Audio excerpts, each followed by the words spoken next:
medyo low po yung pakiramdam nyo, no?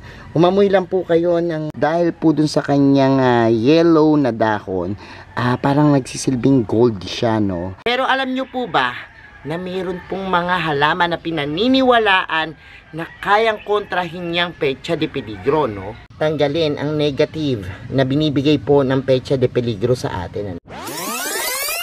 Hello everyone! This is Hermes Sunao, Mini Dino Park and Eco Garden, and welcome back sa ating YouTube channel.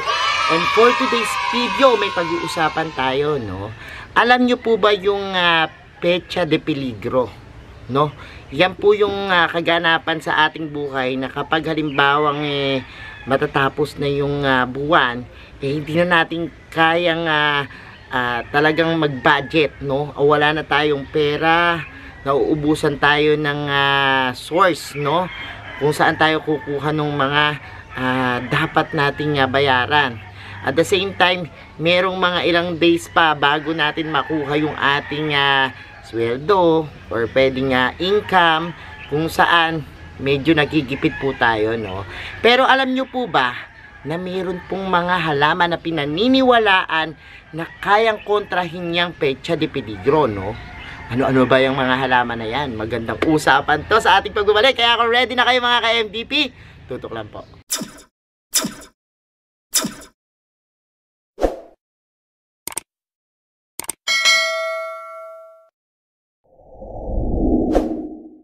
And we're back mga ka-MDP. Petsa de peligro o tinatawag din pong days of danger, no? Bakit nga ba tinawag na ganyan? Kasi po ito yung panahon na sobrang crucial para sa atin. Tapos gipit na gipit tayo. Tapos may mga bayarin. At the same time may mga pangangailangan na pagkakagastusan. Tapos matagal pa yung pagdating nung income natin o susunod nating pera, no? Kaya minsan di nag-aabot, no? At ito po yung napaka-negative para sa atin, ano? Pero alam nyo po ba na mayroong mga halaman, ano, na talagang pinaniniwalaan na kayang kontrahin po yung negativity na dulot ng petsa de peligro. At kapag ganyan po yung sitwasyon, may times na nai-stress tayo, problematic, diyan natin nararamdaman yung hindi pagkatulog, pagkabalisa, ano, dahil sa kakaisip natin doon sa mga problema na ating hinaharap. Meron po tayong 5 halaman sa ating listahan, ano. Iikutin po natin yung ating garden. Ipapakita ko po sa inyo yung mga itsura, no. At iuugnay natin, ano, kung bakit sila talaga nakakatulong, ano, pag darating yung petsa de peligro. At talaga namang sinasabing maa-absorb yung negativity na dala niyang petsa de peligro. Kaya naman, simulan na natin ang pag-ikot. Umpisahan natin sa unang halaman. Sa una nating halaman ay ang mga kalateya. Other than the health benefits na ibibigay po nito sa atin, sinasabi po na napakaganda ring ipang display, ano, dahil highly decorative plants po ang mga kalateya. Makita nyo po yung mga dako nila na ubod ng gaganda dahil dun sa mga iba't ibang pattern, iba't ibang design. Matutuwa po kayo, no? Kaya napakagandang ipang display sa ating mga bahay. Bukod po sa pagpupurify ng hangin at sinasabing pinafacilitate nito yung better indoor environment, ito po ay pinaniniwala ang kayang tanggalin ang negative na binibigay po ng petsa de peligro sa atin, ano. Dahil nga po sa mga benepisyo niya na nakakapaglinis ng hangin, kapag maganda yung environment natin, meron po tayong chance na talagang mag-isip ng maganda, makapag-desisyon ng maganda, at dahil po dyan, nasusolusyonan yung ating mga problema, no? At minsan nga, meron paniniwala na kapag ang ating mga kalateya ay turn ng brown na leaves, sinasabi po na umi-epekto na po yung pag-absorb niya nung negative energy, no? Pero check nyo po, dahil minsan, yung mga ganito pong paniniwala, related din naman po dun sa ating pag-aalaga, ano. Dahil kapag halimbawa pong minsan nagkukulang tayo ng tubig or kulang sa humidity, maari pong maging ganito yung kahintungan ng inyong mga kalateya. Ang mga kalateya, isa po yan dun sa mga halaman na medyo nahihirapan yung iba, no. Base dun sa ating mga post na video, kapag halimbawa po na meron tayong topic about dito sa Calathea. Ang dami pong nagko-comment na nahihirapan sila sa pag-aalaga, ano. Although ito pong mga Calathea, talaga pong dumadaan yan sa stage talaga na meron pong nagiging brown at nabubulok na dahon. Tanggalin nyo lang po yan. Tapos po, tanggalin sila dun sa direct na sunlight kasi ito pong mga Calathea talaga na mga gusto lang po nito yung bright na area lang, ano. Ayaw niya na sobrang init. Sa pangalawa naman po nating halaman ay ang mga jade plant, ano. Nakakatuwa po ang mga jade plant dahil ito po talagang pinaniniwalaan na isa sa napakaswerte halaman, ano. Lagi po yung nakasama dun sa listahan dahil po dun sa kanyang mga green na dahon na bilog-bilog, ano. Yung mga dahon niya po na yan ay kinukumpara sa gemstone na jade, no. At ang jade po, pinaniniwalaan na yan yung nagbibigay ng wealth. During the time po na ma-experience natin yung Pecha de Peligro, nagkakaroon po tayo ng pagbabago ng mood, ano. Nagkakaroon tayo ng masamang pakiramdam. Ito pong jade, siya po yung nag-uplift ng ating mood, ano. At pinipilit po nitong patahimikin o bigyan ng calmness yung environment natin, ano. Binababa rin po nito yung stress level natin. Kaya po, kapag oras na nagganyan na nagkakaproblema tayo, malaking tulong po ang jade, ano. Kapag nangyari yan na natulungan kayo na kumalma, talaga namang makakapag-isip kayo ng magandang paraan para po dun sa mga pinoproblema nyo, no. Kaya maganda rin po itong jade. At sabi ko nga, yung iba nahihirapang bumuhay nito, pero sabi ko sa inyo, kapag nahiyang po yung isang jade nyo sa isang pwesto, hayaan nyo lang po siya dyan, ano. Kasi minsan nasa pwesto po, no. At make sure din po, yung pong ginamit yung lupa ay akmang-akma, no, sa kondisyon po ng weather ng lugar nyo, no. Kasi iba't ibang weather po, iba't ibang potting mix para po dito sa mga jade plants.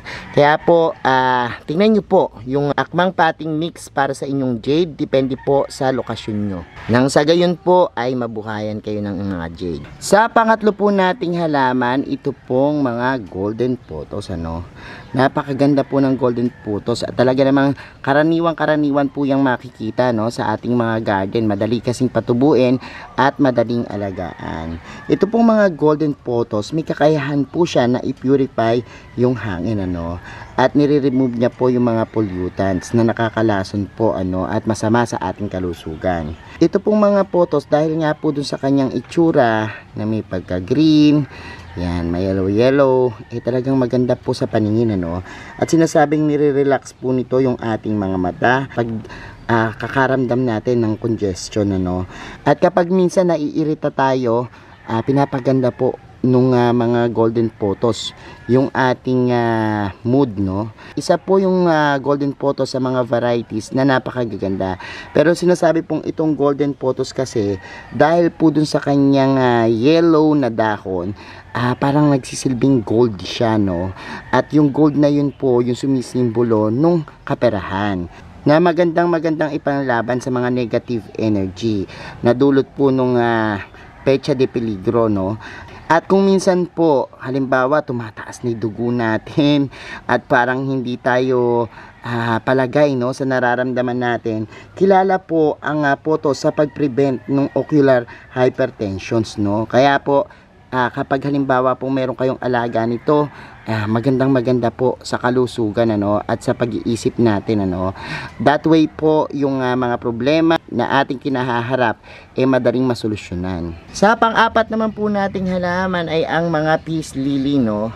Ito pong peace lily, sinasabi po na kaya niya pong mas mabilis na i-absorb yung mga negative energy, no. At ito po ay gawing positive energy. So, ninoneutralize niya po yung mga harmful indoor gases, no. Kaya maganda po na meron kayo sa bahay. Ito po ay sumisimbolo ng purity at dahil nga po sa pinupurify niya yung ating surrounding air, maganda po, no, sa ating kalusugan. Nire-reduce niya rin po yung headaches, ano. Kaya po kapag halimbawa oras ng Pecha de Peligro, sumakit ang ulo nyo, talaga naman pong matatanggal at mababawasan dahil po sa mga peace lily. Dahil nga po yung kanyang mga dahon na animoy plastic at talaga namang kulay berde, yan po yung nagpapagaan ng ating pakiramdam, ano.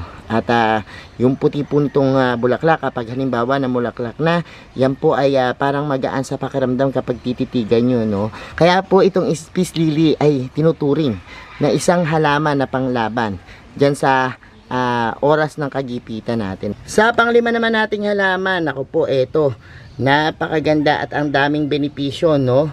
Ang mga rosemary po, ano?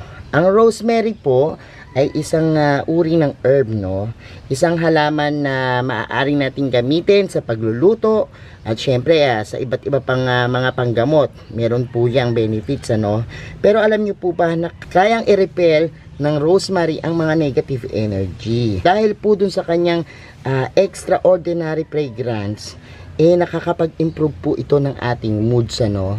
So, ibig sabihin yan, kapag halimbawa, medyo low po yung pakiramdam nyo, no? Umamoy lang po kayo ng dahon nitong ating rosemary at makakalma na po kayo. Papagaan po nito yung pakiramdam nyo. At dahil nga po, napakaraming problema ang pecha de peligro, kaya pong eliminate po ng halamang ito yung anxiety at pwede po siyang cure pagdating po sa nahihirapang matulog o yung may mga insomnia, no?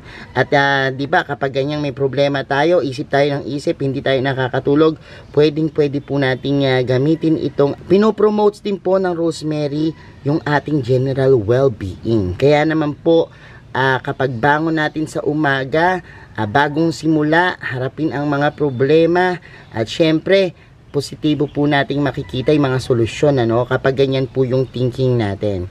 Sabi ko nga po sa inyo, itong mga halaman na pinakita natin ay malaki po yung magagawa niya, no, sa ating pag-iisip.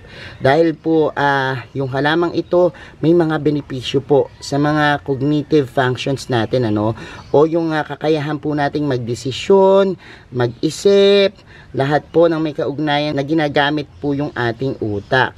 So yan po yung 5 halaman natin na siguro meron na po kayo niyang alaga, ano, at ngayon pong ganitong pecha de peligro, maaari nyo pong gamitin. So ayan mga ka-MDP, napanood nyo na po yung ating video for today at nakita nyo na po yung ating 5 halaman na yan sa listahan, ano. I'm sure yung iba sa inyo nararanasan po yan, ano, yung mga ganyang pagigipit. At syempre, minsan talagang sinusubok tayo ng panahon, ano. Pero sabi ko nga po sa inyo, lahat ng bagay may solusyon. At nakita naman natin yung kaugnayan ng mga halaman na to na napakaraming benepisyo na makakatulong sa atin, ano. Gawin po natin silang gabay sa ating pamumuhay.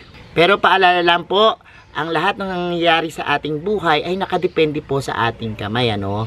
Sabi ko nga sa inyo, kahit madami kayong mga gabay na halaman, pero hindi kayo kikilos at wala kayong gagawin sa inyong buhay, hindi nyo po masusolusyonan yung mga problema nyo, no. Manalangin po sa Diyos, sabayan ng pagkilos, ang pagpupursige at kasipagan, yan po ang magdadala sa atin sa magandang buhay at pinapangarap po natin. Salamat ng maraming mga ka-MDP sa lahat na nagla-like, nag-share at nagko-comment sa ating mga video. Kung hindi pa po kayo nagsasubscribe sa ating YouTube channel, mag-subscribe na po kayo, no. Pindutin lang po yung subscribe button, pati po notification bell para laging updated sa aming latest uploads. Pati po sa iba't iba nating social media accounts, sa ating TikTok, Instagram, Facebook pages, search lang po Hermy Sunnaco or Mini Dino Park in Eco Garden, makikita nyo na yan. Salamat ng maraming mga ka-MDP, and this is Hermy Sunnaco, nagsasabi sa inyo ng Happy planting! Bye-bye!